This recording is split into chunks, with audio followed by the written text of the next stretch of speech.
Yes, mun lapsi löyti siivotessa tällaisen valtavan säkin Lego minifigureja.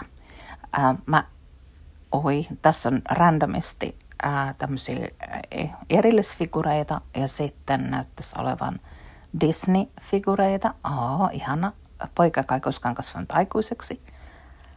Ja kaikkien suosikki Mikki-hiiri, nenäkäs hiiri ja mun suosikki Stitch. Bussissa näyttäisi olevan Disney-sarjan minifigureja ja tässä on koko sarja, koko se Disney Series 1 sarja. Ja ihan vaan huvikseni vilkasin, että mitäköhän tämmöinen täyssarja maksaa, niin noin 100-200 puntaa pyydetään tällaisesta täydestä sarjasta. Ja kaikki palat tuolta löytyy, kaikki ei ole vaan valmiiksi koottuja.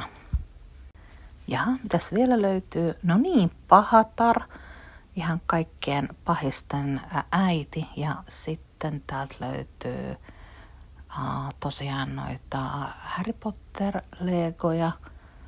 Ja mitäs sitten, joku random kauhubanda. Ja sitten täältä löytyy tietenkin toi vanha Ariel. Ja mitäs vielä? Tätä mä en nyt tiedäkään, kuka tää on. Dumbledore. Näitä meillä on useampia. Toi on Disney-sarjaa. Harry Potter-sarjaa. Ja Liisa Ihmemaassa. Joo, kiva.